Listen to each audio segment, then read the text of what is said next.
Good morning, good morning, good morning. It's 24 minutes on to 7 o'clock on this Thursday morning, the final day in the month of July. Welcome to Good Morning Grenada for today. I'm Gordon Joseph, as always. So happy to be here. Privileged, of course. I just want to keep you company as always. Good morning, good morning, good morning. My friend says, good morning. Welcome the new day with a smile. Embrace the joy and happiness. Thank God for all his blessings and enjoy your day to the fullest. And it also says, Thursday encouraging word, for by grace are ye saved through faith, and that not of yourselves. It is the gift of God. Yeah, thank you, bro. Hope you're doing fine. And nice. I want you to have a good day. It's a good day to have a good day in a good way, because you've got favor this morning. Favor. Yeah. What's up, people? Hope everyone is doing fine, and if everyone is not doing fine, you're still not doing too bad. You know, you've got life, and where there's life, there's hope. And highly favored. You are favored. With thoughts of me. So good morning once again. The word of the day today, that word is raucous. Raucous. R-A-U-C-O-U-S. Raucous. Oh, I belong to him. And it means loud and rowdy. Raucous. R-A-U-C-O-U-S. Raucous. Loud and rowdy. Do you know anybody that's raucous? My life. Always loud and noisy and brawlish. Somebody comes to mind. Nonetheless, here's how we can use that word in a sentence. The raucous laughter from the party kept the neighbors awake. Yeah, you're in a room and you're in a restaurant having lunch or dinner or whatever, and there's just this other table that is just loud, and you would find all the other customers in the restaurant looking around to see, well, what's wrong with these people? Don't they understand the environment that they're in? They're raucous. Yeah. Good morning, Jig and Lulu. Think it easy to take it easy, eh? I know you know who we're talking about. Joanne and Devin, good morning to you all. Hope you all are doing fine. The folks inside of Montu. Good morning, Joe and Miss Annie and the entire home circle, Delia and Daniel and Curtie and Carla, Roger and the guys. The season open, right? Micah and Alyssa, Ashlyn and the entire household, good morning. It is a good day to have a good day, so I'm saying good morning to you, Nadisha. Good morning. Esther and your son up there that's Pomrose, right? Just the bottom of Mount Agnes right there. Good morning. Good morning, Tanti Marcy and Keisha and Khalid, the folks from Care Bears. Good morning, Tanti in Tempe, the folks in Mount Parnassus and Rady and the Coconut and surrounding areas. Good morning. The motivational tip of the day is up next. It's 21 minutes on to 7 o'clock. This morning we should have a very interesting conversation. I should be having as my guest Attorney Ali Gill, the head of the Reparations Committee, and also Mr. Chris DeRiggs. So we look forward to that conversation. Tomorrow is Emancipation Day. Visualize your challenges as opportunities. When faced with obstacles, try to view them as chances to grow rather than problems to solve. Yeah, if I can fix this, then I've made a remarkable accomplishment. Morning to you, Mr. Siddiqui Sylvester. Good morning, Jude Burnett. I'm not hearing you, man. What's up? Hope you and the family are doing fine. Shanti Mel, good morning. Marley in St. Patrick. Lafatune, Davy and Mount Alexander and the surrounding areas. Good morning, whatever you're going through. You're not alone. Remember that. 19 minutes on to 7 o'clock. Good morning to all the bus drivers and conductors of the nation, and most importantly, the passengers. Those of you who are visiting with us for the season Spice Mass 2025, welcome. Enjoy to the fullest, okay? And let me urge us as locals, as Grenadians, one and all, let us save the beauty of our nation by putting the garbage, the waste in a bin, all right? Not just throwing them out of vehicles and throwing them here, there, and everywhere. Put them in a bin. All right, buzzing this morning, IMA to embark on West African tour to promote and sell Grenada's citizenship. Daisy Hazard is now president of the Caribbean Public Services Association. Congratulations to you, Daisy. In the region, Trinidad's Prime Minister says Trinidad and Tobago has become a nation of grass cutters under the PNM. Internationally, Hezbollah rejects calls to disarm and says the demands serve only for Israel's purposes. In sports, West Indies cricket team to take on Pakistan in 3 T20 international matches. That's coming up.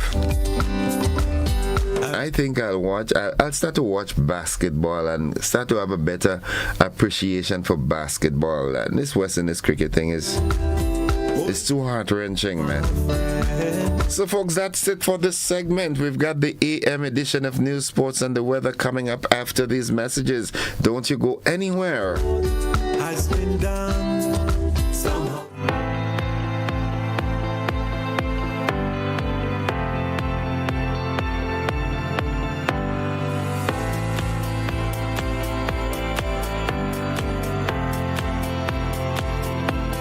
It's a busy world, and we all know the saying, time is money. Meet Candice and Oliver. They both have busy days ahead. Let's see how that goes. Candice is in a rush, off to the bank, again. Oh, looks like she didn't plan for traffic, or this long line either. Now let's check in on Oliver. His morning starts a little differently. Using his phone, Oliver makes a peer-to-peer transfer and pays his bills, all while having his morning coffee. At the store, Oliver checks his finances with online banking. Candice? Still waiting. Back to Oliver. He stops at the bank to meet his loan officer. While waiting, he schedules a payment and makes a wire transfer. Wondering about Candice? Yup, still waiting. Candice could be like Oliver if she uses Co-op Bank's e-solutions. Make your day easier with Co-op Bank's swift, simple, and secure e-banking platform. Bank on your terms, from anywhere, at any time. Click, tap, done. Banking just got easier. Welcome home.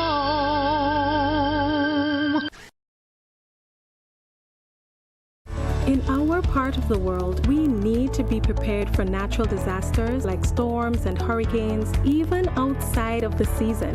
I'm sure you'll agree that keeping our loved ones, homes, and businesses safe is important. So, I came up with a few quick tips to help you stay safe. First, make a family disaster plan and ensure that everyone in your household is familiar and comfortable with it. Remember to add batteries and flashlights to your emergency kit. Don't be caught off guard by natural disasters. Prepare now. For more information, visit grenlec.com.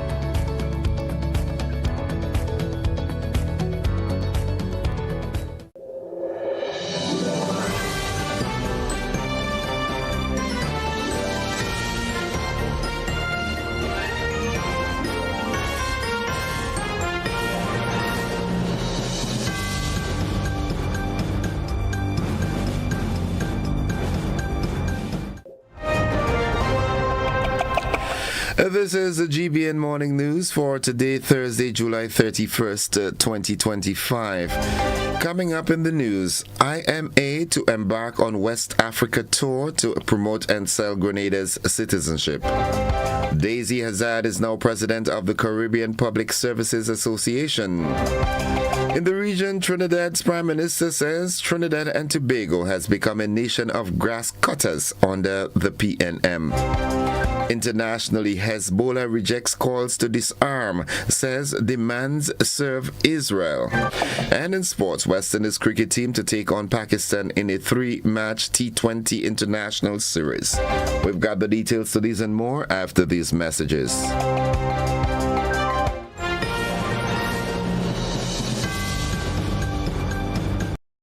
Attention all divers, snorkelers and underwater enthusiasts. Effective May 15th, 2025, all visitors to the renowned Mullinair Underwater Sculpture Park will be required to pay a small fee of US $3.50 or EC $10 per person. These fees are essential to support the ongoing maintenance and repairs of the sculptures, as well as the development of new features to ensure the park remains a world-class attraction. Payment can be made through the Grenada Tourism Authority's online payment portal, available on the Pure Grenada website, www.puregrenada.com. We thank you for your support in enhancing this extraordinary underwater product. This announcement is brought to you by the Grenada Tourism Authority and the Ministry of Tourism, dedicated to protecting and conserving Grenada's resources for the enjoyment of all.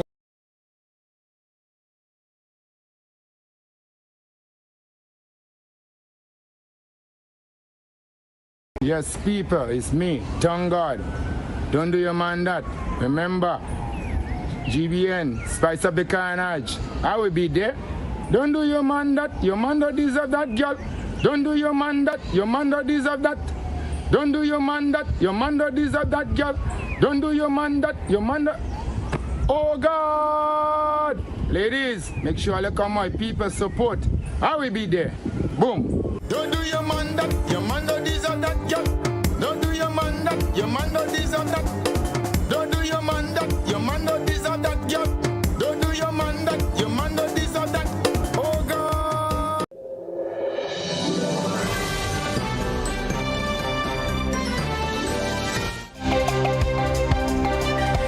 Good morning, everyone. I'm Gordon Josephine with the details. Grenada is intensifying efforts to market its Citizenship by Investment or CBI program across the African continent with a focus on West Africa. Chief Executive Officer of the Investment Migration Agency IMA, Thomas Anthony, revealed that a team from the agency will embark on a promotional tour of West Africa in October, with Ghana among the new target markets. Speaking during a panel discussion on a showcase of Grenada's investment, trade, business, and tourism at the 4th Afro-Caribbean Trade and Investment Forum in St. George's, Anthony highlighted that Nigeria currently leads African interests in the program. However, the goal is to expand participation to nationals of other African countries. He pointed to recent outreach efforts in Kenya done in partnership with the Nairobi Chamber of Commerce, which attracted over 100 participants. A follow-up private event saw 42 attendees, with approximately 25% expressing interest in applying to the program. The CEO emphasized that the agency is not looking to grow it's not looking only to grow its African client base, but also aims to build stronger links between Africa, Grenada, and the wider Caribbean. The CBI initiative, he said, allows individuals to invest in Grenada while benefiting from the protections and advantages of citizenship, including visa-free access to over 145 countries. Data from the Investment Migration Agency, formerly known as the CBI unit, confirms that several Kenyans were approved for Grenadian citizenship under the program in the last quarter of 2024. The World Health Organization, the WHO, recently advised countries, including the Caribbean, to ensure that their citizens benefited from a breakthrough HIV drug that only needs to be administered twice a year, offering near total protection from the virus and developing AIDS. The WHO recommended that the drug be made available immediately at pharmacies, clinics, and online consultations. The UN Health Agency said injectable lenacapavir, or LEN, is a highly effective, long-acting antiretroviral alternative compared to daily oral pills and other shorter-acting options.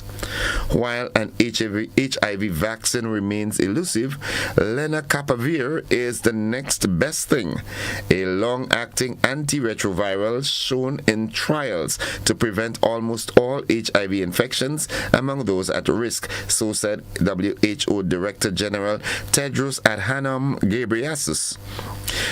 WHO's support for the injectable drug is significant because HIV prevention efforts are stagnating around the world. According to the agency, 1.3 million people contracted HIV in 2024. WHO is committed to working with countries and partners to ensure this innovation reaches communities as quickly and safely as possible. Tedros spoke during the 13th International AIDS Society Conference on HIV Science in Rwanda. WHO urged governments, donors, and partners to incorporate LEN immediately within national combination HIV prevention programs. In a proud moment for Grenada, the Grenada Public Workers Union, the GPWU, extends congratulations to our president, Sister Daisy M. Hazard, who is now president of the Caribbean Public Services Association, the GPSA, a position which was conferred at the conclusion of the annual Caribbean Public Services Association conference, which ran from the 20th to the 25th of July 2025 in Dominica. The CPSA is a Caribbean-wide organization which brings together 20 affiliates from across 17 territories annually, spanning from the Bahamas in the north to Guyana in the south.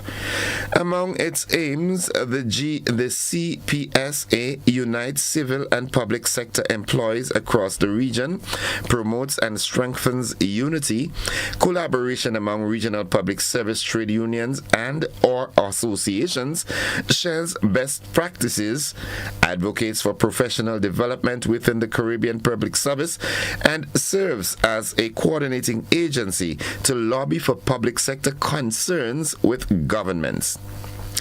GPW also extends congratulations to Sister Tiffany Powell Williams of the Jamaica Civil Services Association on her election to the position of General Secretary of the CPSA, the first female to do so in the history of the organization. Powell Williams took over from Brother Thomas Litang from the Dominican Republic Service Union, who held that position for the past 19 years. GPW takes this opportunity to express its heartiest congratulations to Litang for his sterling contributions and dedication to the CPSA during his tenure and wishes him the best in his future endeavors. Hazard has remarked that the level of anticipation and expectation expressed by our affiliates is great, and I am therefore calling on all GPW members to get on board now as we begin early preparations to organize not just a world-class conference, but to show our affiliates the greatest Grenadian hospitality and experience ever. That concludes the first segment of news. The local segments, stay with us. The regional and international developments are straight ahead.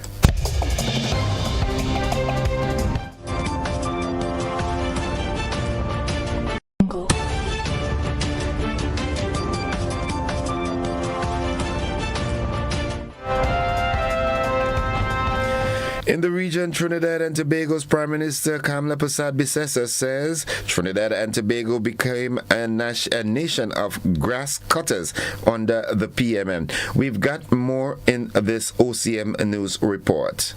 In Trinidad and Tobago, Prime Minister Kamla Persad-Bissessar says she was against the shutting down of the CPEP, URP and National Reforestation Program. However, she says she was against having persons in the program only cutting grass as well. Mrs. Persad-Bissessar was at the time speaking at her 2025 pre-budget consultations in her constituency of Siparia last evening. She said under many of the programs, they were repurposed to cut grass under the former PNM administration. You mentioned all those programs for skills training. We give them a stipend and let them learn something so they can transition out. How long you want to be cutting grass for? You know, that's what those programs said. We have become a nation of grass cutters under the PNM. So the CPEP cutting grass, no, this is not a joke. The CPEP cutting grass, the URP cutting, reforestation, cutting grass where you're supposed to be planting trees. They didn't plant any. The regional corporations cutting grass. HGCs cutting grass. NGCs cutting grass. So all the people in our country, grass cutters, we cannot. So look, I'm really thinking, and I'm telling you, some of you are our old supporters, they vex with me and they vex with us because they feel we should just replace the CPEP and the URD. That will take us nowhere. They have become criminal. Mrs. Persad-Bissessar also said the programs were a place where criminals attempted to get their way. All it takes is for the criminal to come to you and say, I know where you're living, I know your wife, I know your son. You see them 10 names you have in hand? You write down these 5 and you will take the next 5. So you have 5 ghosts because of the fear the criminals are creating this fear. I will explain it, but maybe it's the first time I'm giving my full, deeper thinking on it. I know people are worried about it, but that is not the way for us to take our young people to send you out there. They will threaten the 4 men on each of the programs. 5 for you and 5 for me, boss. Take it or leave it. What happens? So you have 5 ghosts and the criminal man collecting the money. That's what is happening. That's what's happening. So it's not that we are vicious. It is not that we are... The Prime Minister was joined by Minister of Finance Devendranath Chanku as they engaged with constituents from all age groups and diverse professional backgrounds. Contributors offered thoughtful advice on a wide range of issues including roads, schools, farming and security, just to name a few. Guyana's Deputy Commissioner... And looking further afield, Hezbollah's leader Naim Qassem has said that calls for the Lebanese group's disarmament serve only Israel amid pressure from the United States for Beirut to take such steps. Those who call for submitting arms practically demand submitting them to Israel. We will not submit to Israel, Qassem said on Wednesday in a televised address marking the first anniversary of the targeted killing by Israel of senior commander Fouad Sakur. Hezbollah emerged weakened from a war with Israel last year that eliminated most of the group's leadership, killed thousands of its fighters, and left tens of thousands of its supporters displaced from the destroyed homes. Belgian prosecutors have referred a war crimes complaint against 2 Israeli soldiers to the International Criminal Court, the ICC, following allegations that they participated in atrocities in Gaza. The Hind Rajab Foundation, which filed the complaint alongside the Global Legal Action Network, or GLAN, confirmed that the Belgian federal prosecutor has decided to forward the case to the ICC.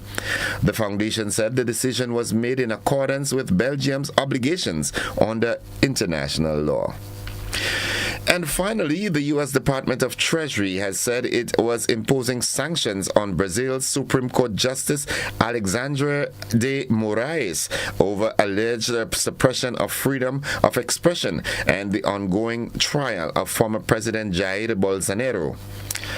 Bolsonaro is accused of masterminding a plot to stay in power despite his 2022 election defeat to current President Luiz Inácio Lula da Silva. U.S. President Donald Trump has tied new tariffs to Brazil to what he called a witch hunt against his right-wing ally. The announcement on Wednesday of sanctions against Moraes, who oversees Bolsonaro's case, follows Secretary of State Marco Rubio's statement in June saying Washington was considering sanctioning the judge. Moraes was sanctioned under the Global Magnitsky Act, which allows the U.S. to impose economic penalties against foreigners it considers to have a record of corruption or human rights abuses. That's the regional and international news. Stay with us. The sporting highlights are straight ahead, followed closely by the weather.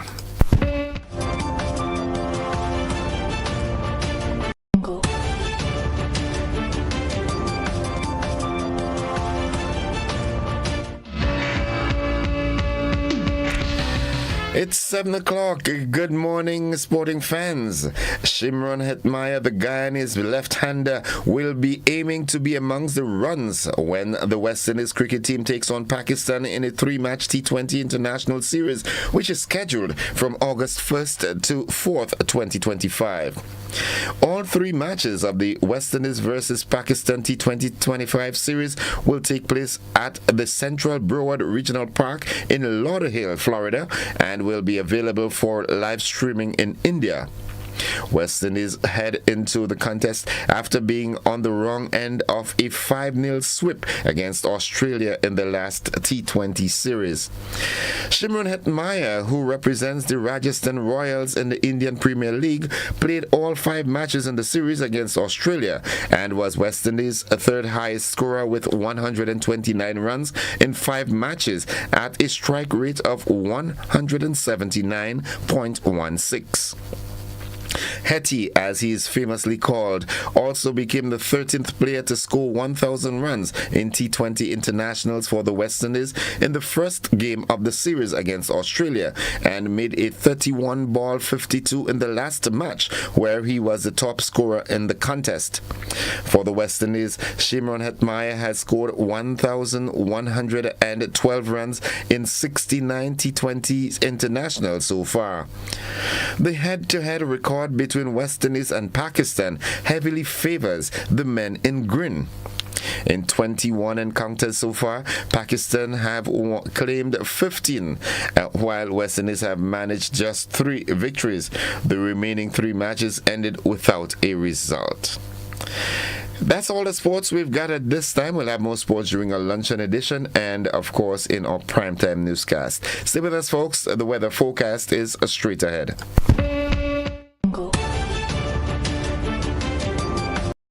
Whether you're refreshing a bedroom or giving your home a bold new look, the Color Shop has the perfect paint and tools to make it happen, inside and out. With quality finishes for every surface and accessories to match, we make painting easy from start to finish. Whether it's a DIY weekend or a contractor starting a brand new project, the Color Shop is the trusted choice.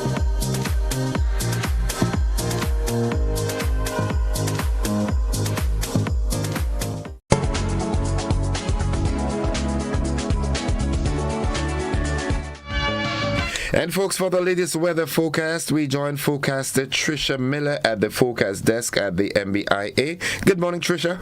Good morning to you and good morning to listeners of GBN. It's a generally fair morning here at the airport. Winds are from the east-southeast at 13 miles per hour. Barometric pressure 1016 millibars, which is above the mean, and it's rising. Present temperature 28.5 degrees Celsius. Relative humidity 73%. Yesterday's maximum temperature was 30.6 degrees Celsius, and the minimum temperature last night was 25.2 degrees Celsius. Over the past 24 hours, only a trace of rainfall was recorded here at the MBIA. Hence, the total for the month remains at 82.2 millimeters. Now the public forecast valid for today and tonight for Grenada, Carriacou, and Petit Martinique. The weather is expected to be generally fair, increasing in cloud cover tonight with light to moderate showers. Winds easterly to east-southeasterly at 12 to 22 miles per hour. Today's maximum temperature is expected to get up to 31.5 degrees Celsius. Seas slight to moderate, waves 3 to 5 feet in open waters. Tides are currently high and will be low around 2 p.m. Sunset this evening at 6:33. Sunrise tomorrow morning at 5:54. So just to recap, the weather is expected to be generally fair, increasing in cloud cover tonight with light to moderate showers. From the Met Office, Trisha Miller. Trisha, just before your runoff, right? Last night, something strange happened. I was looking at the ocean to the southeast of us, right? right? And there was a lot of lightning, and I was saying, okay, we're going to have a lot of rain and thunder, but that didn't happen. What was that? A tropical wave is in the area. Yeah? It's just that it's not going to affect us directly. We should get some showers and stuff from it, but there was some activity to the south of us. Mm-hmm. All right. Okay. Thank you. Have a great day and enjoy your Emancipation Day tomorrow. Yes, you too. Thank you. All right. Have a good one, folks. The weather forecast came to you with the kind compliments of Rennick and Thompson Company Limited.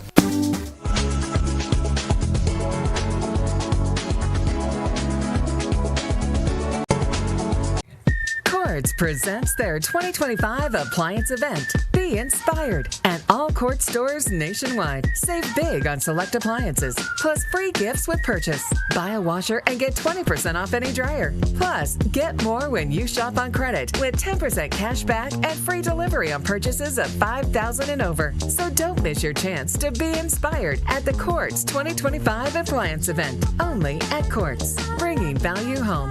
Offer ends July 24. Conditions apply.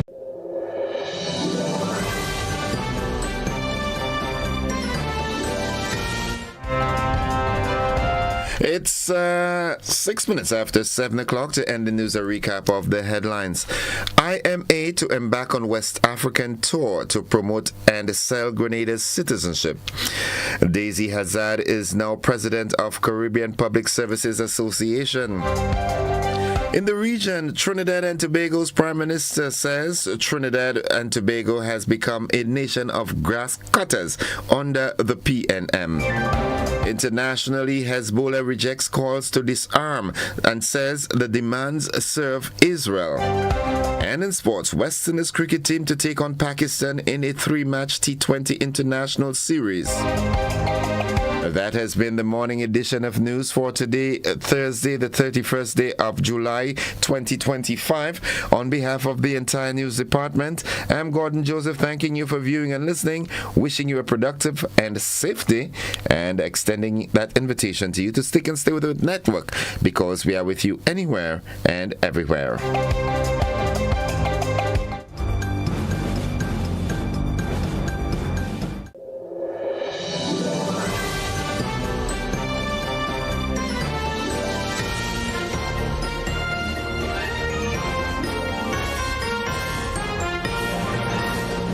Fly the Jones swoosh, it's Lava Man, and you already know the energy. It's all about GBN Spice of the Carnat Soca Mona competition. This year is going to be greater, bolder, more exciting than ever. And it's all about the quarterfinals on the 25th of July. The 31st of July will be the semi-finals, and the August 8th finals. Artists, if you think you have what it takes to own the stage, now is your chance. Get there, be there, see you there. Lava Man, the real mad one. Fly the Jones, swoosh, GBN Spice of the Carnat Soca Mona competition.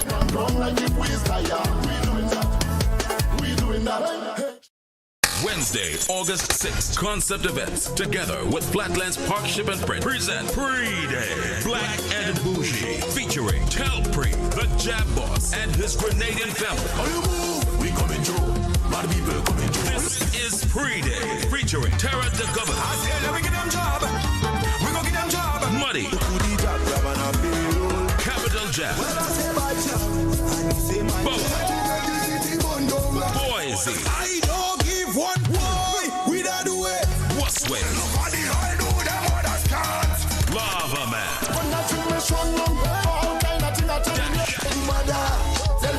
Wonder Daddy. Vaughn and so much more. Wednesday, August 6th, the Grenada National Stadium. Gates open at 10 p.m. Showtime 11 p.m. Grenada, get ready. This is Pre-Day. Black and Bougie.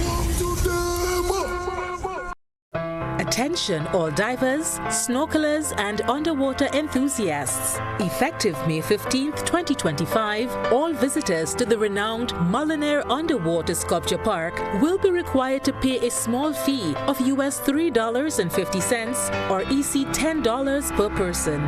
These fees are essential to support the ongoing maintenance and repairs of the sculptures, as well as the development of new features to ensure the park remains a world-class attraction. Payment can can be made through the Grenada Tourism Authority's online payment portal, available on the Pure Grenada website, www.puregrenada.com. We thank you for your support in enhancing this extraordinary underwater product. This announcement is brought to you by the Grenada Tourism Authority and the Ministry of Tourism, dedicated to protecting and conserving Grenada's resources for the enjoyment of all. Remembering our past, reclaiming our roots, empowering our future. On August 1st, Grenada will rally with the global African diaspora to celebrate Emancipation Day. Bring down the power of love, I say. Bring down the power.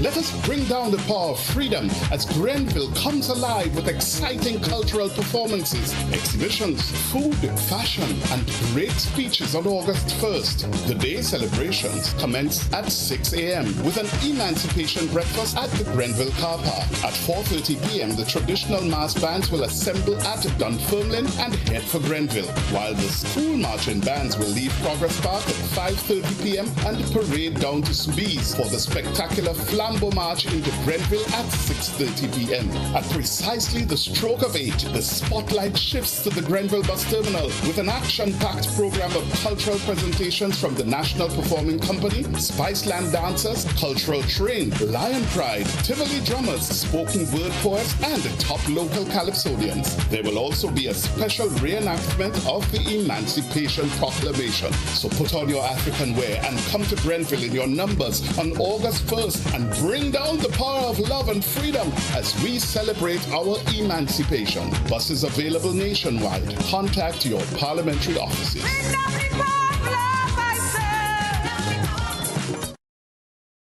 Looking to shop online from your favorite stores like Amazon and Shein? With GPC Global, it's never been easier. Get your very own US address and shop from around the world. With GPC Global, you can order the latest trends and must-have items, all delivered straight to Grenada to your closest post office for your pickup. We offer the cheapest rates and our service is reliable and quick. No more waiting for weeks for your packages. Your satisfaction is guaranteed. Join the Grenada Postal family today and start shopping smarter. Visit us online at www.grenadapostal.com or call us on 437-POST. That's 437-7678. GPC Global, your gateway to the world.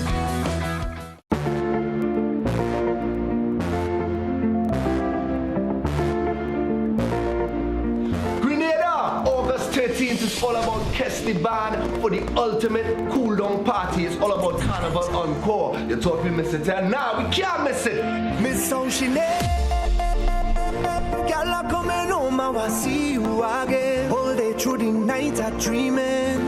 Yeah, Miss Oceanet, way you turn it up, make it smooth, my darling. When outside is pouring rain.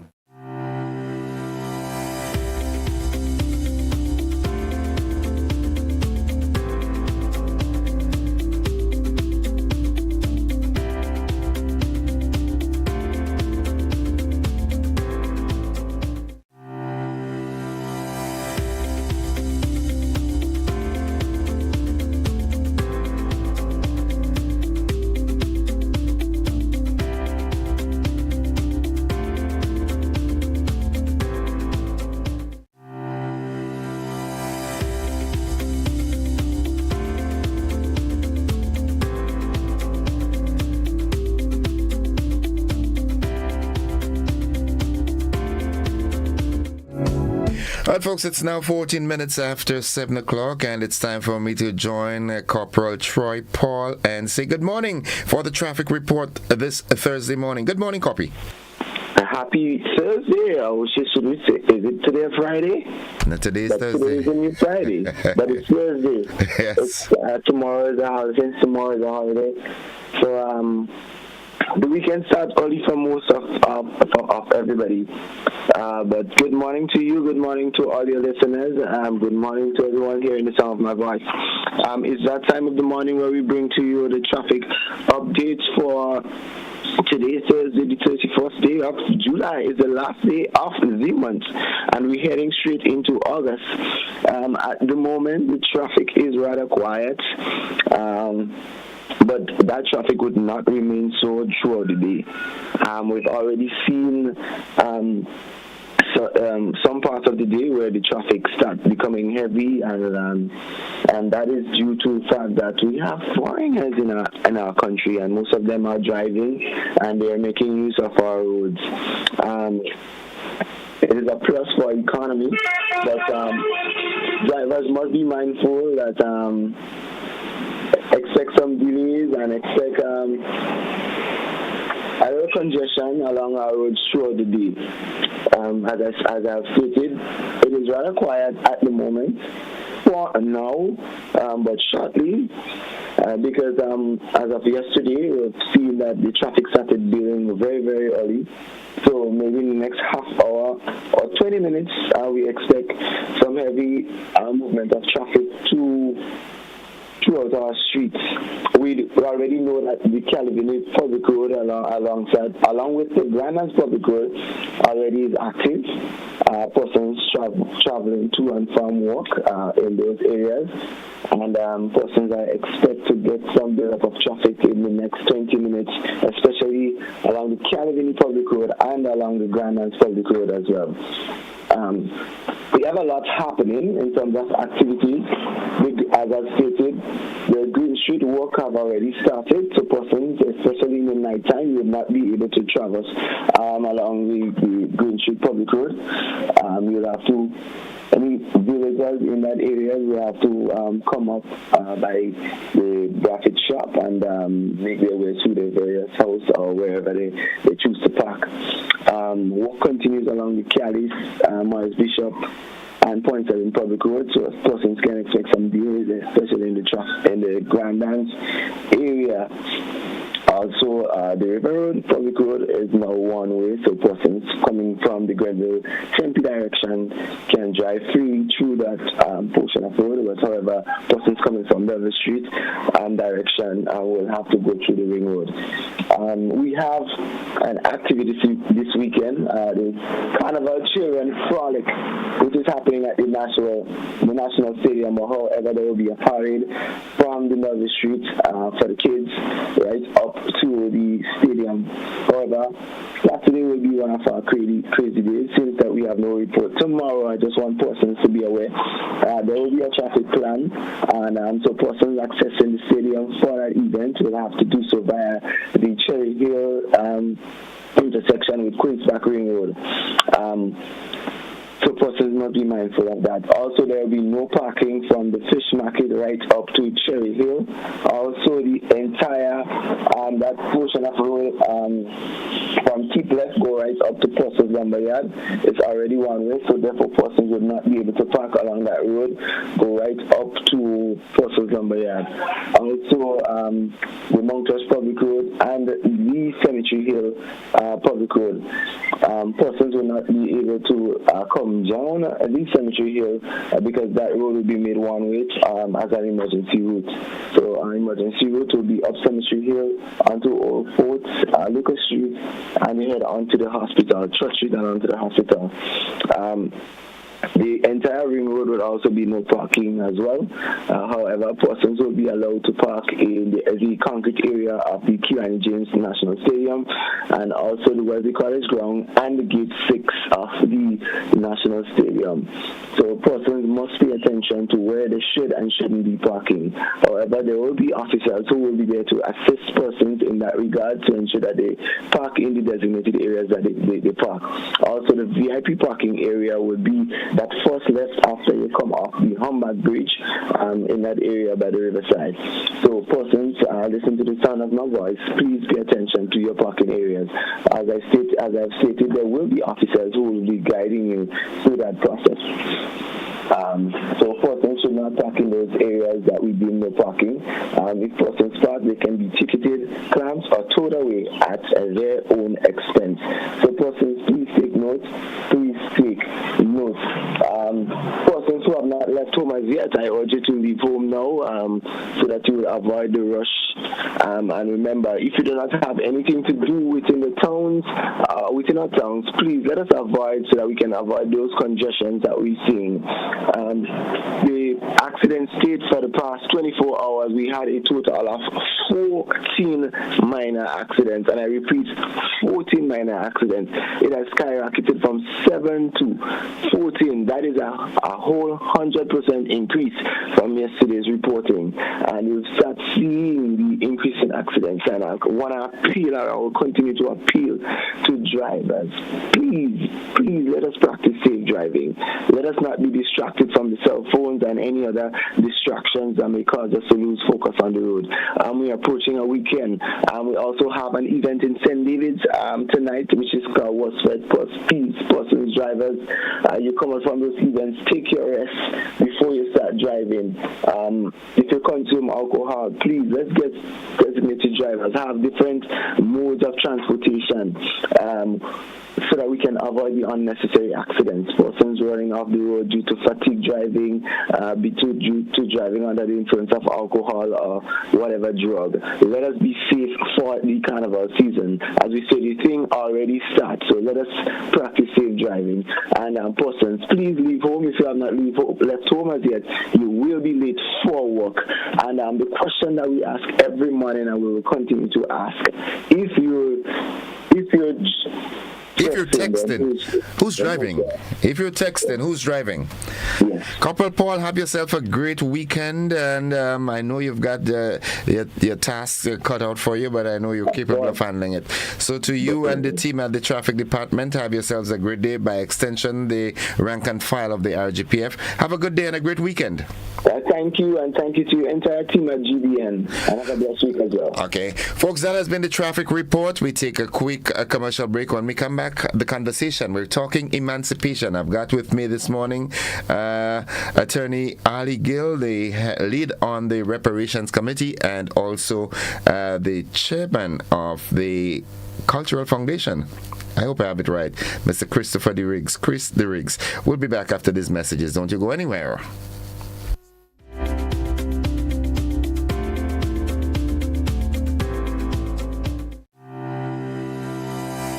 Freedom is driven to pursue that passion that keeps you up at night and makes you smile in your sleep. Freedom is bold to embrace the possibilities that can open up your world and conquer new heights. Freedom is fabulous with bits and pieces that enhance the quality of your life. Freedom is what you do with the flexibility to change path or direction when you need to. Freedom breeds ambition and purpose while having loads of fun along the way. But most of all, freedom is well-deserved for the road traveled and the journey still to come. Unleash your freedom with Nexa Credit Union. Call us on 440-1354 or visit our website to pre-apply. Apply now. Freedom awaits. Terms and conditions apply. Nexa Credit Union, with you wherever your road leads. Mobility, a common theme woven into the very fabric of human history. From ancient wanderers to modern explorers, our instinct to move, to seek something greater, and to grow has always driven us forward. Imagine a journey into pathways of boundless opportunities and endless possibilities. A collective future where the vibrant rhythms of the Caribbean, rich culture, and welcoming community create unforgettable experiences. Beyond citizenship by investment, we believe in our collective investment of time, resources, and energy that fosters innovation, creates jobs, and enriches lives, driving the growth of an entire nation. The Investment Migration Agency Grenada boasts over a decade of exceptional service and remains committed to guiding you toward global mobility and economic freedom through investment. Your journey becomes our shared story of progress and prosperity. This is an invitation to be part of something greater, something enduring. Begin your journey at imagrenada.gd. IMA Grenada. Unlock the possibilities. I'm in. Are you? Here at the Queen's Park Recycling Facility, we process your waste for export. Cardboard, plastics, aluminum, glass, and more. Let me speak to you about cardboard. Cardboard boxes should not be brought to the landfill. Large business are required to bring cardboard boxes directly to our Queen's Park recycling facility. Smaller stores are required to break down cardboard boxes and place for collection at the agreed time with the Grenada Solid Waste Management Authority, and we will do the rest. Support recycling. I am in. Are you? If you are interested in reliable and efficient shipping, then look no further. Carib Connects is the one for you. Our main office is situated in Miami, which boasts one of the most advanced facilities with branches in most of the Caribbean islands, including Grenada. At Carib Connects, we offer you a timely and hassle-free shipping experience. Whether it's by air or by sea, our logistic team will ensure that you have a superb experience. We can take care of your small packages, full container loads, vehicles, dangerous goods, hazmat materials, and special loading. Our local branch is situated on the Carnage, right next to the fire station. Come in and have a word with our experienced staff. They are more than equipped to assist you with anything that you would need. We open from Mondays to Fridays, 8 a.m. to 4 p.m. You can also get information at info@caribconnects.com. At Carib Connects, we are connecting you with excellence.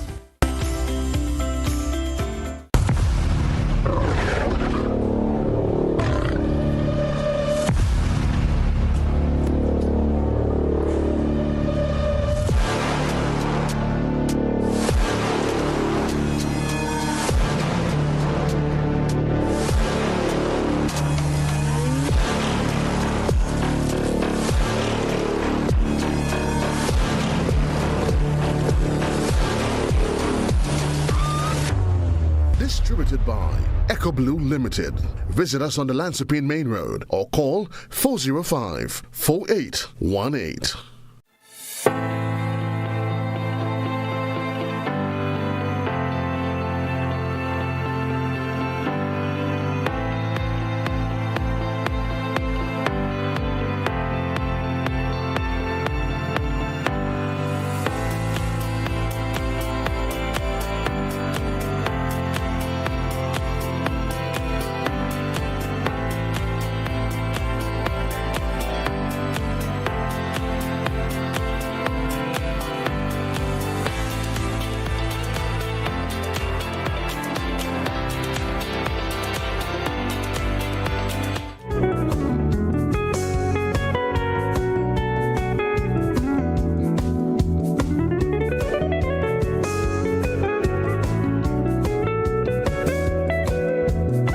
Welcome viewers and listeners to the conversation this morning. I'm joined by two heavyweights, as you can see. To my immediate...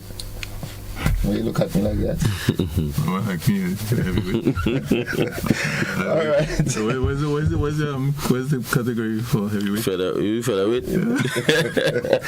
All right. So I'm joined by Mr. Christopher Chris DeRiggs, the chairman of the Cultural Foundation, and of course to his immediate right is attorney at law Ali Gill. He is the chairperson of the Grenada Reparations Committee and also a member of the CARICOM Reparations Committee.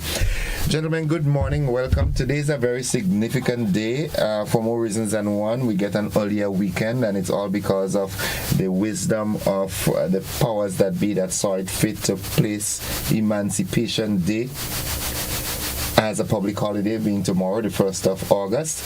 And we want to highlight this, but before we do that, we want to invite people to dress up in the African way, the dashiki, you call it? Yeah, man. The dashiki today. I searched my closet, but I didn't find any of those that I had that could fit me. No, you could at least wear a calypso shirt. Okay. That you have in abundance. All so right. you have no excuse. Okay. So you'll put it on later on in the day. All right. Yeah, definitely. definitely. Gentlemen, welcome to the program. And it's always a pleasure to have you guys. I remember last week when I had Mr. DeRiggs, I said to him my next port of call would be to Mr. Ali Gill. And we had a brief conversation on Sunday, and eventually here we are this morning. I want us to we're talking Emancipation Day tomorrow.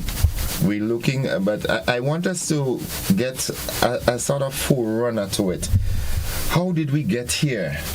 the activities that led us to emancipation, how significant they are to us, and a word that is very common and repetitive nowadays is reparation.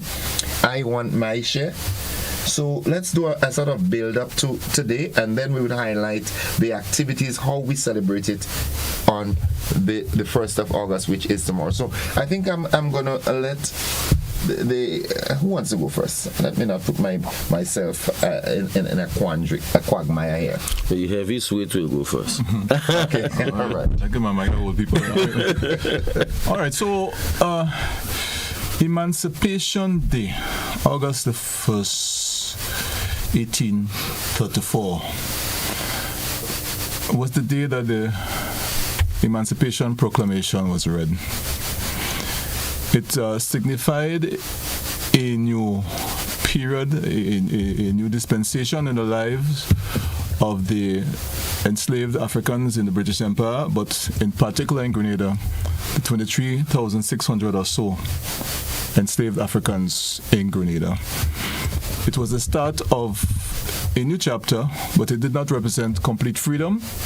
In fact, we all know from our study of history that it represented the start of the apprenticeship period of 4 years, which was a transitional period for the manumitted enslaved African to adjust, to prepare for freedom. There are historians who contend that it was simply a mechanism for the plantocracy to squeeze all the last juices of labor, of free labor, out of these enslaved Africans. And it was a very difficult transition, and the period immediately afterwards, because many of these formerly enslaved Africans were illiterate. They were deprived of their connection with their culture. They were deprived of education. They did not own property. So it was a very difficult kind of existence, although they were not, they were still forced to work for their former planters in order to earn a living. And they certainly could not function as free citizens. They had to, you couldn't participate, they couldn't vote, they were, in fact, voting was by property ownership. You had to own a certain amount of property, and that formed part of the dispensation in Grenada and the other territories for a long time. All right. So for those who have African roots and those who live in an Afrocentric Caribbean, we must pause and take note that this is an important milestone in our history as a people. In particular, in the case of Grenada, the Cultural Foundation has worked in the past with organizations like the Reparations Committee to stage emancipation. But it has not, and Intangible Development Organization, they have actually carried the torch for years. But it was not until last year, 2024, when we welcomed Prime Minister Deacon Mitchell to an emancipation lecture at Spice Basket in Bolio. And Brother Gill, Ali Gill was there. He spoke, I spoke as chairman of the foundation. And the Prime Minister spoke and he said, you guys, I want to challenge you to come with a justification for making August the 1st a national holiday. And so we responded to the challenge. We presented a paper, a kind of concept note, and it went through the various mechanisms in government until it came back to us. And then we learned that a decision had been taken to make August the 1st a national holiday. Previously, emancipation was celebrated on the first Monday of August. So it requires some adjustments, some changes, and so on. So this is why we are here. And it's a big, big thing for us. And we intend to even make it more grand, as a national event. So I think that is, a synopsis of where we are with this activity. Okay, so Mr. Gill, I want to just take a little piece of this, and then I'll have you talk.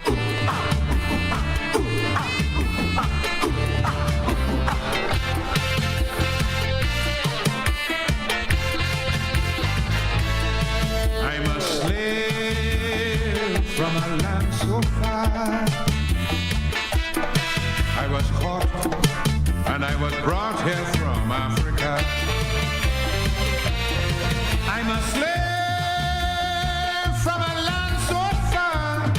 I was caught and I was brought here from Africa. Well, it was licks like fire from the white slave master every day. Got down on my knees, weeks and weeks before we crossed the seas to reach in the West Indies. Then they made me work. I said I work. Good Lord, no pay. I toil.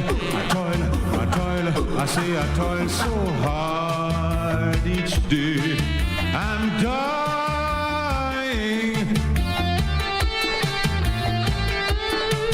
I'm crying. So we're coming from The Slave. And here's one of Scholar's compositions for 2025, which is so applicable. Tell them we don't want it. Oh yeah. From sun up to sundown, we track shark to feed through the fields of sugar.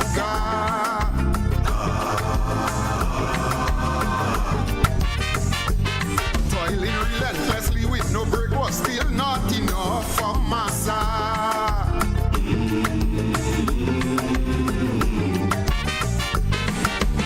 The crack of the weed and bar will leaders making their voices heard. Reparate. Men like Ali Gill speaking undeterred. Reparate. Asking Europe to pay compensation. Reparate. For 400 years of sufferation. But Ali, let me tell you straight. Forget about reparate. Me, I'm only use a force, but the time to reparate done pass. That horse done bolt out the gate. It's overdue, it's too late. Ralph Gonsalves, please understand. It's time for us to demand.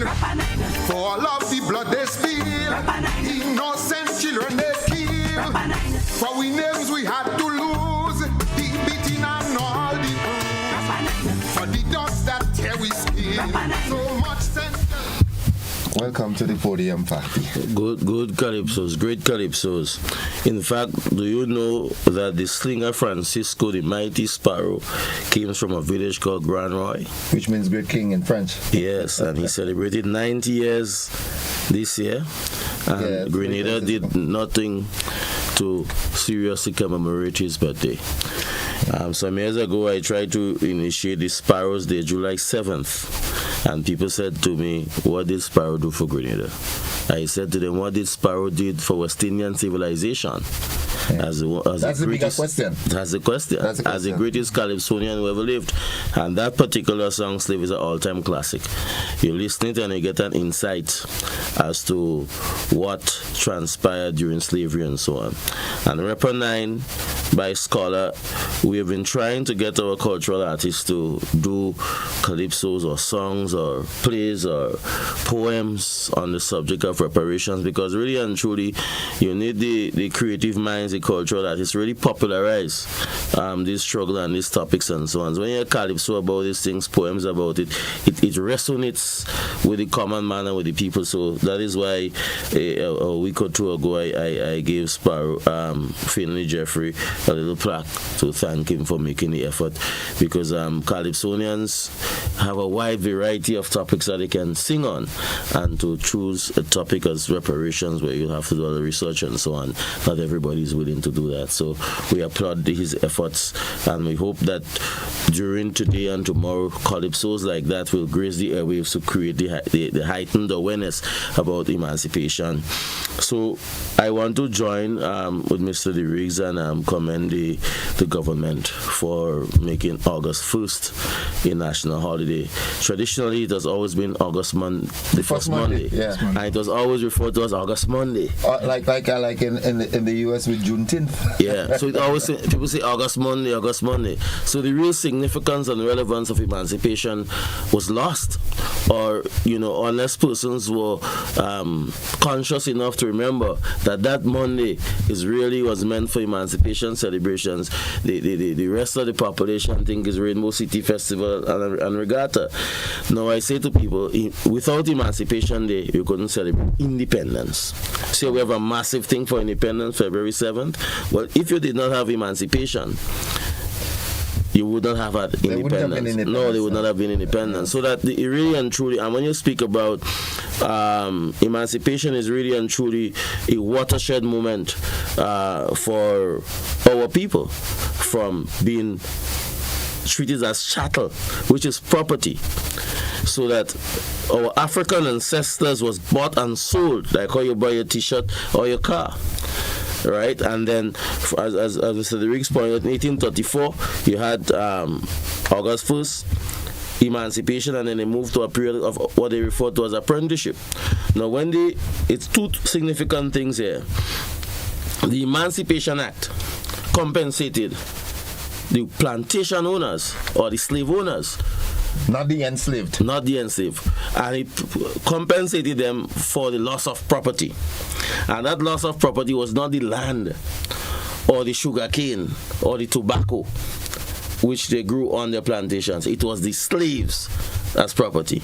And that there grounds for us now that if you were to compensate the slave owners, then what about the enslaved? And secondly, when the British Parliament, when they got their report with regards to what will be the loss financially for the loss of slaves to the plantation owners, they came up with a figure of over 42 million pounds at the time. And they took a loan to pay 20 million pounds or thereabouts to distribute among the plantation owners and slave owners in the British colonies. And they sought now to extract the rest of that through a process or period of free or cheap labor that they then refer to as apprenticeship. So real emancipation and so on, well, not even real emancipation, but freedom of labor from the plantations was 1838. But interestingly, that period or the conditions for our ancestors in the Caribbean and in Grenada remained the same from 1838 to roughly around 1938 for 100 years. So that is why if you study the history of Grenada, or you didn't have to study it, when people say Uncle Gary, take them out on a nutmeg and cocoa and so on. When Gary came on the city in 1951 and so on, the conditions of the agricultural workers was closely aligned or akin to the conditions of slavery. So when we speak of emancipation and we speak of reparations and so on, these things are not far removed. People like to think about it. I remember my grandmother leaving the house before 6 a.m. in the morning to work on an estate and come back in the night. And in those days, they had a bus. So wherever the plantation is, they had to walk. So you're basically talking about an enslaved population 5-6 generations ago. And when you speak of your great-great-great-great-grandmother or grandfather, you're probably most unlikely talking about a slave. So it's right there. And I say to people, we have to make that connection all the time. So that we are grateful.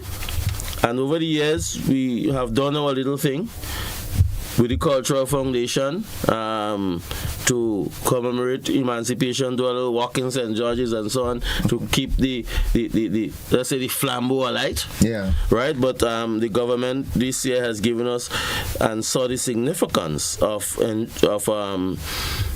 the 1st of August on whichever date falls.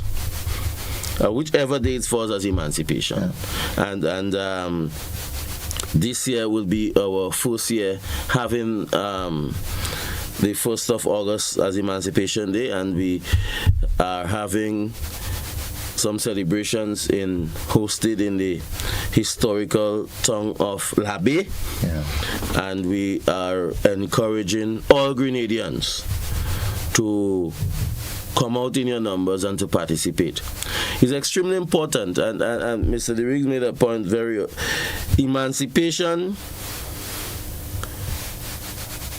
means for us in the historical context freedom from the plantation, but we cannot equate emancipation with freedom. Just this week or last week, we had in the Grenada Parliament a constitutional change where we now swear allegiance to the state of Grenada rather than the king. With our final appellate court is still the Privy Council.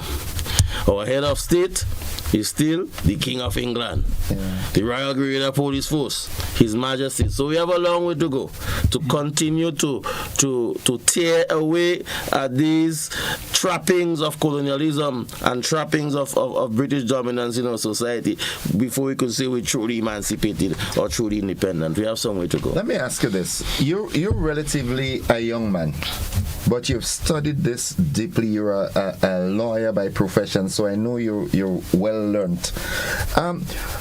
In your experiences, how do you think Grenada as a territory is? You're seeing the effects and aftershocks of slavery in today's society. How are you seeing this? That is such a broad question. But let me give you two couple vivid things that persons they see every day that may not occur to them.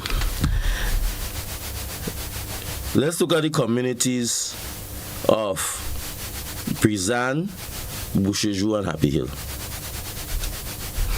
You know where the playing field is? Yeah. And this massive, and the estate owned by Mr. Nichols on the other side. All of these arable lands.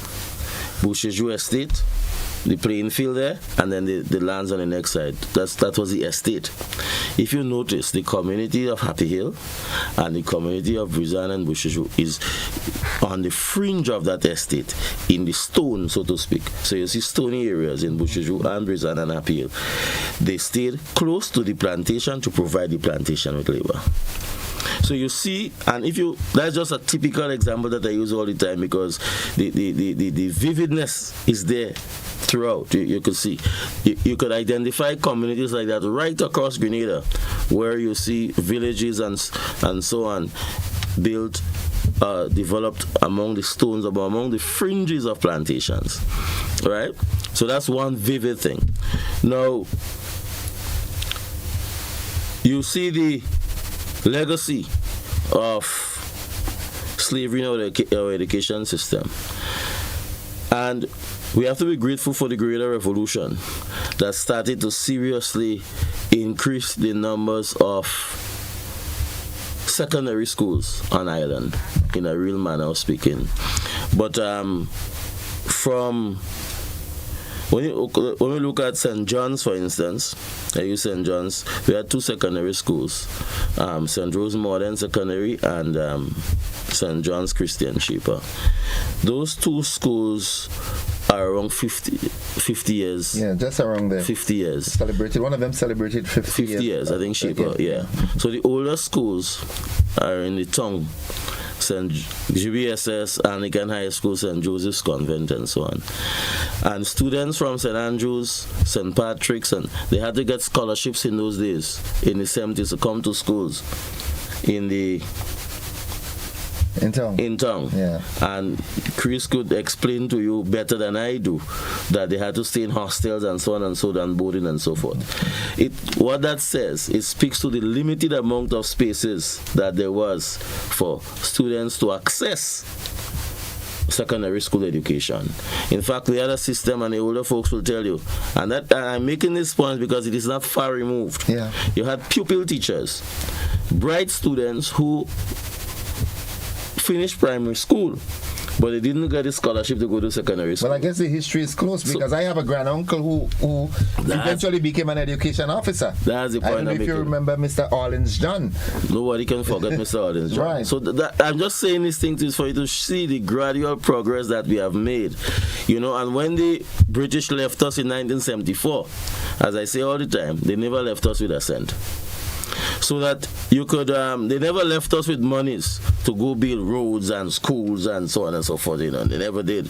So I say to people all the time, you could say what you want, about Uncle Gary and so on, and H.A. Blaze and these old politicians and so on. But them fellas, they held the fort, They kept the thing together, The thing didn't just fall apart for all the shortcomings and misgivings that we may have.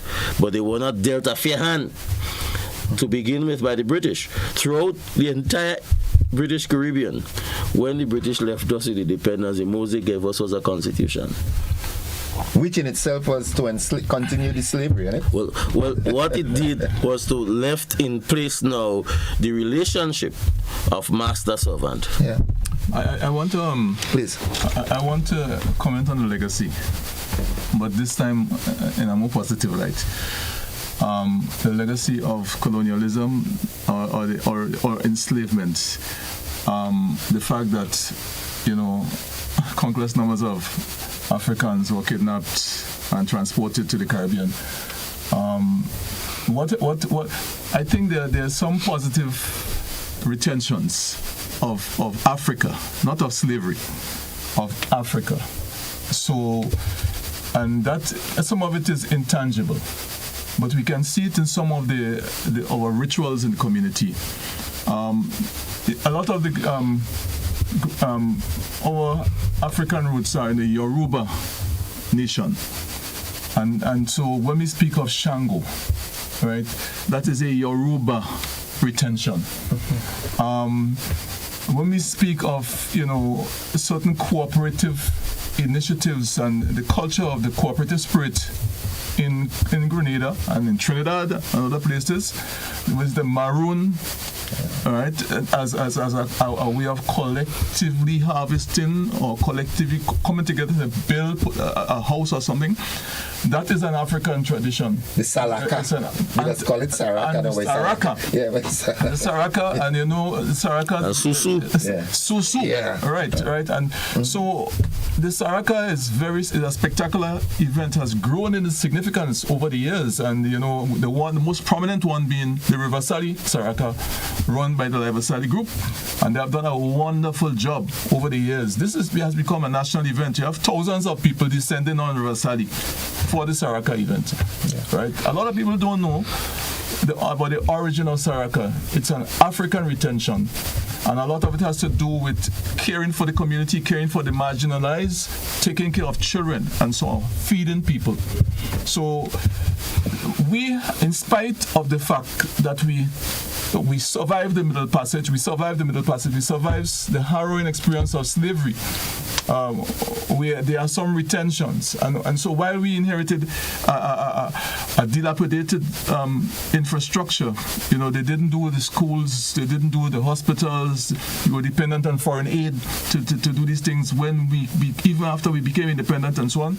But there are some things that are intangible and help to reconnect with our roots.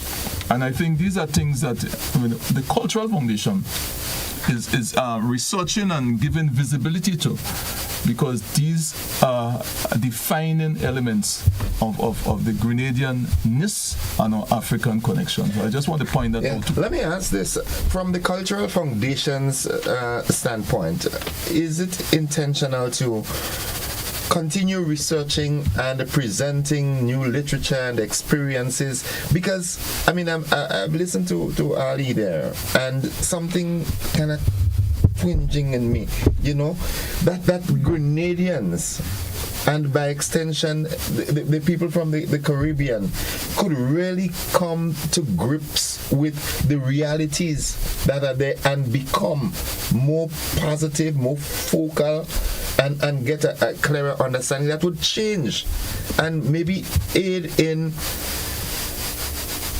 what we call the mental slavery, eradicating the mental slavery, because we still have people. Mental slavery is worse to me than the physical slavery. Yeah. Well, I don't know which one was, which one was her. What are them bad? But I think I really think we need to go that direction. Look.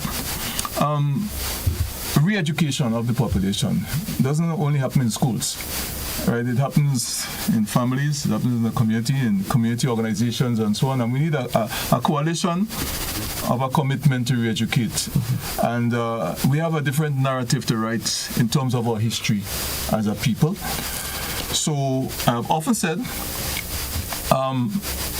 If Hitler had won the Second World War, the history of Europe post the 1930s would have been different. So history is often written by those who win. And unfortunately, the colonial powers, the imperialist powers, have controlled the commanding heights of education, that is formal and or informal in the media and so on. So we have a duty to research, document, give visibility to our history and tell the history of enslavement from the perspective of the enslaved. And so it is all part of holding up or people who have been stalwarts in the struggle for self-recognition, and like our heroes and so on, and telling a different story about maybe the Geary era, telling a different story about even the struggles of people like William Donovan, Galloway Donovan, and these people and so on, T.A. Marichaud. We have to tell Fedor, right? We have to go back and do that kind of research, and some of it is happening. I mean, there are some historians who have stepped out and are doing great encouraging work and so on, and so that is good. Good things happening in that respect. Malcolm X recently, people have sat up and taken note that Malcolm X mother come from Nadig, and there was an event that took place. But I've been beating that drum for years, Ali, and saying it's time we build a monument to recognize that Malcolm X mother came from Nadig.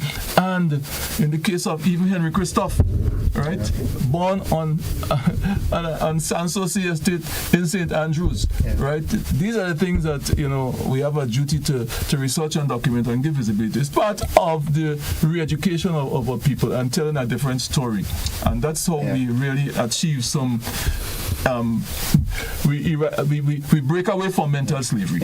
The key word there is re-education, because the people are caught up in their daily routines now, and you speak with some folks and they will tell you, what does slavery have to do with me now in my struggles today? Slavery is dead and gone. I have my issues dealing with now. Why you come telling me about what happened 200 and 300 years ago? How does So it really has to do with re-education. Re-education, and I like to always say an awakening of the consciousness. We are here, we are who we are today because of the past. The past have defined and shaped our society, the Grenadian society, and our peoples and so on. So one of the things that we spoke about is the emancipation. The Grenada National Reparations Committee,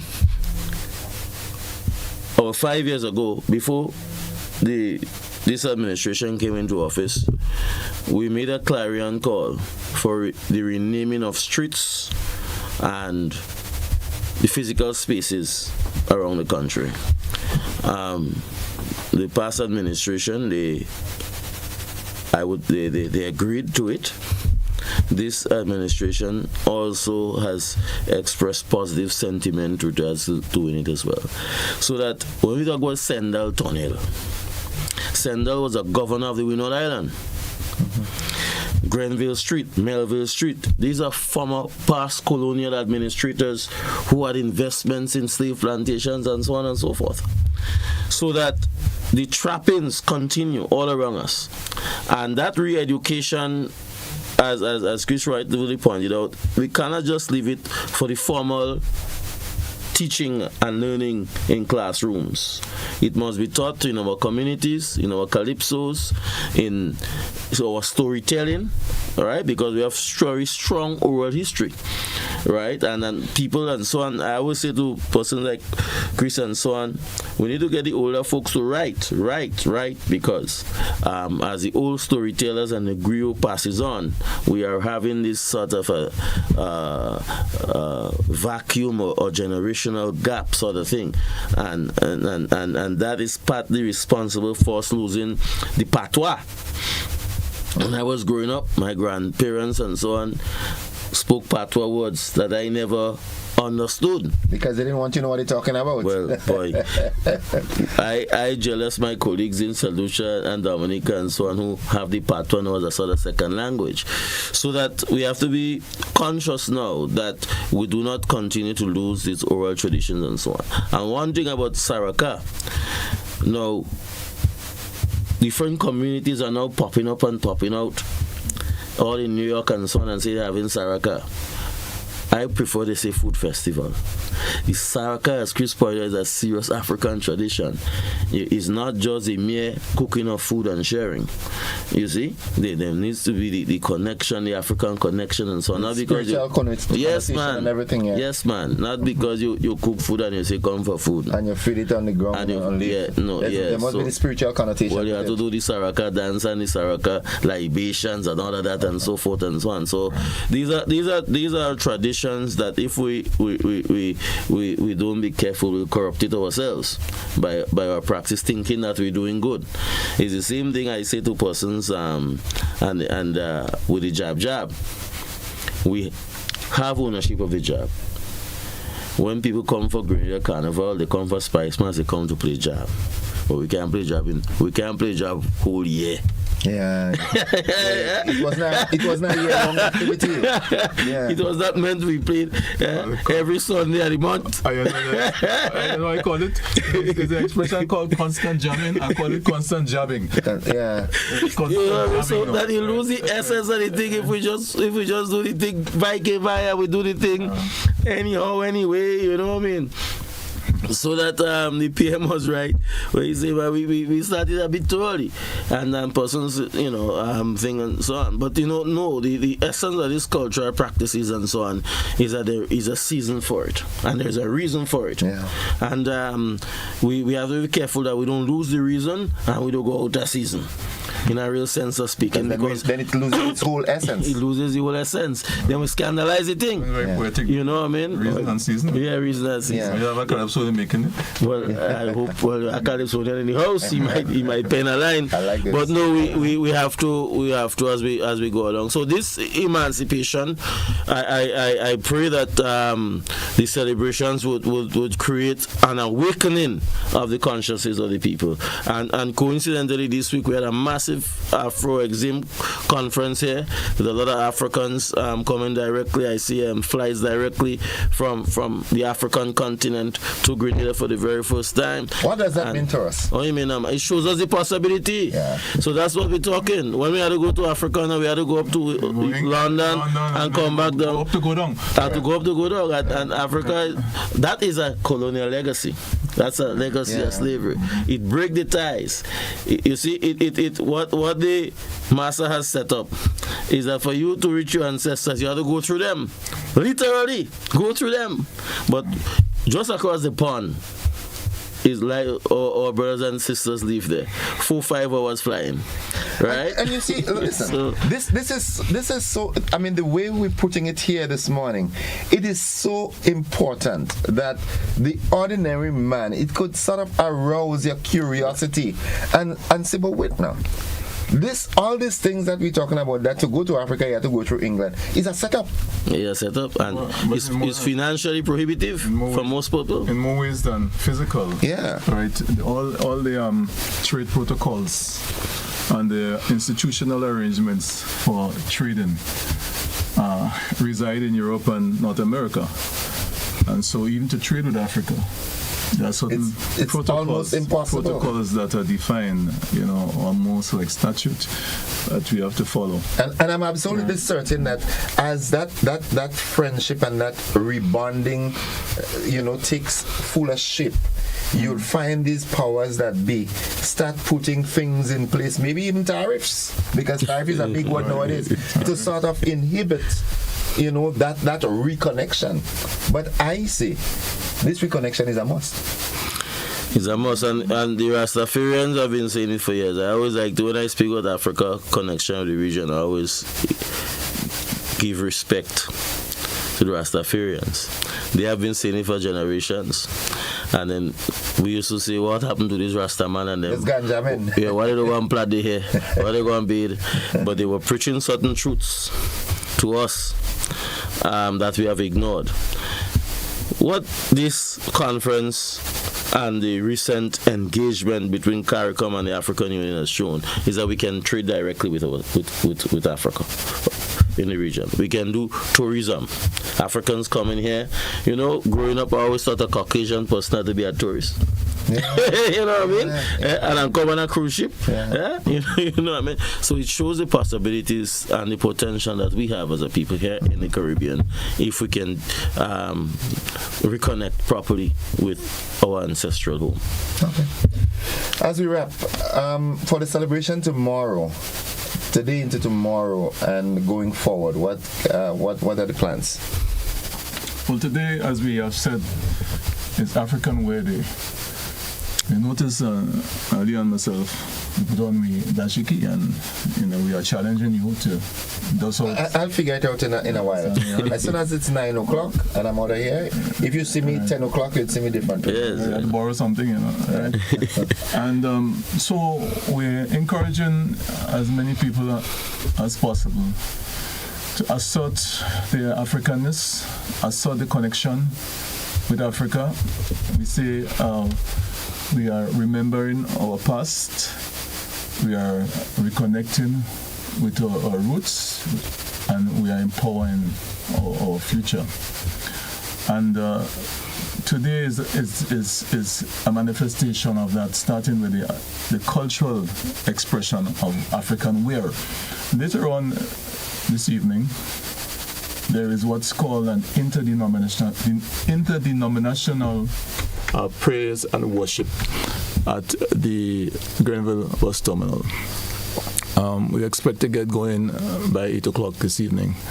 It may start even earlier, depending on the time when people assemble. And this would go late into the night. It'll probably take, the enthusiastic people into Emancipation Day itself, the dawn of Emancipation Day, and so on. There will be praise and worship, as I said. There'll be drumming and singing and things that are symbolic of the event itself.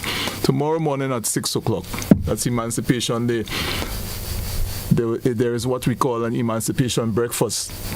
So we know that it's also carnival season and people are coming from parties and they will descend on Grenville looking for breakfast. So we have an emancipation breakfast tomorrow in Grenville at the Grenville car park. And later on in the afternoon, assembling in Dunfermline will be contingents representing the traditional bands, traditional masks. So you have the Vaco, the Shortney, what's called the Apache Indian, and we used to call them Wild Indian before, right? We have, the Jab Jab.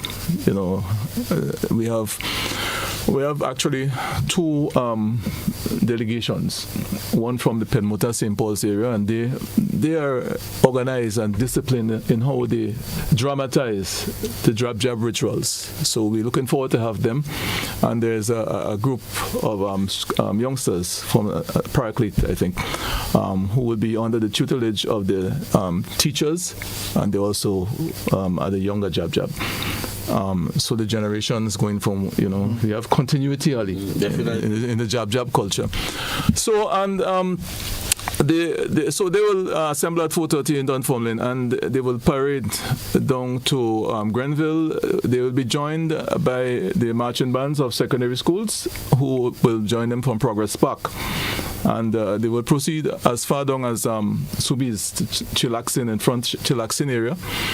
At 6:30, the Flambeau March begins. So these groups assembled would march into Grenville with their flambeau. We expect a delegation from the African community in Grenada. They will be part of that flambeau march. So we connect in a very visible way with our African brethren and sisters. At 8 o'clock, we begin the formal ceremony at the Grenville bus terminal. We begin with speeches, brief messages from various bodies associated with the event. So we'll have a welcome by the CEO from the Cultural Foundation. We have brief remarks from the National Reparations Committee. We have representative of the Nigerian community, the president of the Nigerian community in Grenada. He will also give brief remarks. We will have remarks by the Minister for Culture, Honorable Adrian Persuader Thomas, and we expect also that the Prime Minister would grace the event with his presence and speak. Later on, or immediately after that, we break into the cultural performances. So we have the National Performing Company, which is a very powerful folk group, and they're getting better and better. We look forward to hearing from them. We have presentations by Calypsonian, scholar, wizard. Kurt Allen is a guest. Later on, we have people who are involved in the soca genre like Modi. And so on. And then we also have different drumming and dancing groups performing. So it's going to be a packed program of entertainment, and we know that people are going to enjoy the spectacle this evening. So we're asking people, tomorrow evening, starting with this evening. So we're asking people to come out, bring your children to the event. It's not anything that's going to, alienate anybody, and so on. It is something that's totally good for the family and good for public education with what we're trying to do. So that's the program for August 1st and starting tonight. Just to say that this represents a watershed moment in the observation of Emancipation Day. It's the first time it's a national holiday, and it's going to be celebrated in a grand manner that aligns Grenada with the manner in which emancipation is celebrated in Trinidad, in Jamaica, in Barbados, in Antigua, in other places, right? So it represents a transformative approach to celebrating emancipation. I think Comrade? I just want to encourage each and every Grenadian to participate and to support. Today is African Wear Day. If you drive into work and you do not have your African piece with you, I think the boss will understand if you go back home and put it on and go back to work. So we want to encourage the African Wear Day, and we want to encourage persons to come out tomorrow, in particular in the Tongue of Labé, Grenville, to participate from the breakfast and later on in the evening to the activities, and to be conscientious throughout the day tomorrow, the radio stations, television stations, to let your program reflect emancipation and Africanism. And persons at home cooking lunch, cook soul food. It's a good day to ease up on the pie and lasagna and cook fig and saltfish and oil long and so on. So that we every aspect of our day tomorrow for the next 24 hours and so on should reflect, some sense of Africanism and emancipation and so on and so forth. That is where we know we're making progress. People are conscious in their minds of what they do and the music we play and what we listen to and so on. It's not just the reparations committee or the cultural foundation saying to you what you think you should do. Want to do it. Immerse yourself in it. Immerse yourself in it and so on. That's the high point, that you do it, knowing that what you're doing is the right thing and so on. You're paying homage to your ancestors, because I keep saying, without emancipation you can't talk independence. And do not think for 1 minute that this thing happened a century ago. A century ago or 200 is a few generations away, basically. If you think about your great grandmother, don't count the years, count the generations. Count the generations. It's right there. If you grew up with old people as I did, you would know what I'm speaking about, because a lot of our and Chris spoke about some of the traditions that the tangible traditions that remain with us, and these traditions were kept not because the plantation owners or the slave owners encourage it. Far from it. It was kept because our ancestors was resilient and resisted the attempts by the slave owners and so on to strip them of these traditions. Remember, they stripped us from our names. right? So you have Chris, you have Gordon, and so on. And interestingly, before 1920 or thereabouts, or 1920, and Angus Martin can correct me with the year and so on. Basically, slaves were given one name, you know. Given the name of the owner or overseer or whatever they feel like. Is later on we start having surnames and so on. So that Gordon, if you trace Gordon more than likely would come from some slave owner or overseer or some white person in the elite class, right? And so that's why you find oftentimes, like Thomas, for instance, Thomas is either a surname or a first name, right? Yeah, so these name things are it's not accident. I mean, even that, people need to understand how we are named. Yeah, my surname is Gil. Gil is not accident. Gil is French. And you remember Grenada was once owned by the French. So somewhere along the line, my ancestors were owned by a French plantation. Yes. Wow. Right? And I inherited that burden of a name. That's why I am now Chief Omwini. You know what I mean? I give me one of the first things I did when I left National College was to give myself the name Salimbi, because I was fortunate enough to be taught Salimbi. Yes, yeah, I remember because that name. I was fortunate enough to taught by one of the greatest Grenadian in my respectful view, David Omowali Franklin, National College. Persons of my era, of course, will know Omowali. Chris would know Omowali as well, and so. But Omowali taught us these things as teenagers in National College. You know, where is him now? He's passed, unfortunately. He died, you know. So I say, boy, you know. So these are. But Ali, in the 1970s, in our young radical days, we all. Those were good days. I jealous you fellas. we adopted assume African names. You know what I mean? So people were closest to me refer to me call me Kojo. I know that, yeah. Right. Yeah. And so but have you made that name official on your paper? No. I'll do the affidavit. But actually, my son. Nice. Is Rene Kojo Alexander. Nice. Right? So he has officialized it. Well, we have officialized it for him. Yeah. But we also have, you know, I mean, in my days, we had Owusu, Kamo, and all them fellas. And we felt that assuming an African name would have a healthy psychological effect on us and so on. So we had that kind of general renaming. So all them guys, young radicals, we had African names, and they've pretty much stuck with us, you know, but never made official. So you went a step further, right? So that's legal with you? Yes, of course. And all my kids have African names. Each and every one of them. This notion of having Christian name is part of it's a colonial legacy, and I always say to the Catholic Church, it's time you do away with that. What is a Christian name, or what is a saint name? Saint names and Christian names are not African names. So that you have to appreciate our culture, and we're not going to get into religion and so, but it's just to say that, listen, I want to encourage persons of African descent that when you're naming your children and so on, you give them names of purpose and meaning. You know what I mean?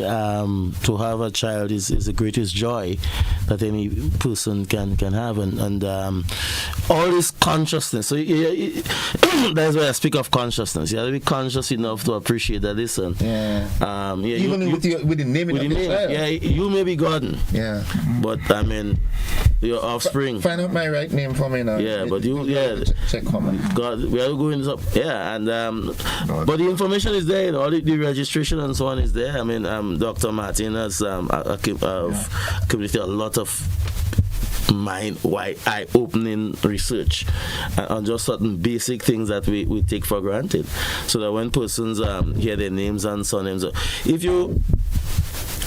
do it all the time, and Chris can, I'm sure, maybe aware of a lot of it. Surnames, for instance, there are some surnames that you can associate with certain communities, certain areas of the island, you know. Louisiana and Langaine is a Concord, Grand Roy, Marigot, St. John sort of name, you know. when I hear surnames of Liquish, I know I'm talking Corinne, St. David's, and that sort of areas of origin. So sometimes I get above myself, ahead of myself, and when I meet someone, I say, "What's your surname?" I say, "That's you from there." They say, "No, I'm from there," because obviously over time you get the surnames all over. Yes, spread, yeah. But if you just conscientious, you may very well find certain surnames come from certain communities or thereabouts, and then over time, I think it has to do also with the extended family in communities. So it has been part of our history that people, we had the extended family rather than the nuclear family. So that you might find that the guilds, right? You might have, a mother and a father, the father being the patriarch, the mother the matriarch, but then you have siblings and so on. They all live in the same geographical area, so they carry the same surname. So that's how. So it expanded over time. So very, very interesting stuff. Gentlemen, we've gone past our time, but I think it's justifiable, and I want to thank you all for sharing with us. Continue the great work that you all are doing, and I do hope that as time progresses and the media and other entities get on board with that sensitization drive, that Grenada on a whole could start looking and digging deeper into the Grenadian and Africanism, and by this time next year we won't have to tell people to wear the dashiki on the day. I think that would be an accomplishment, an achievement. Yes. And we'll take it from there, because we have it already. It's just a matter of heightening the awareness and so forth. So keep on doing the great work from the Cultural Foundation and from the Reparations Committee, and Mikasa is Sukasa. All right. Thank you so much. Thank you very much. All right. And happy Emancipation Day to all. Yes, thanks.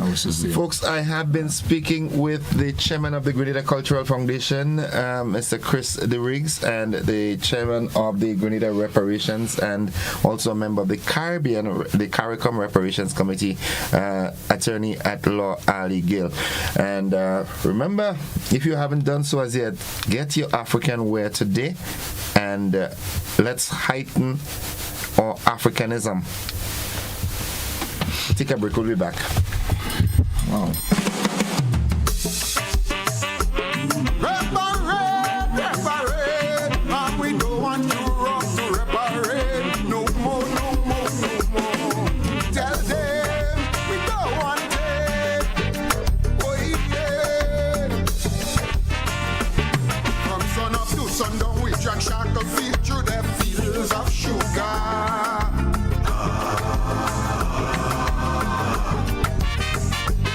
Toiling relentlessly with no break was still not enough for massa.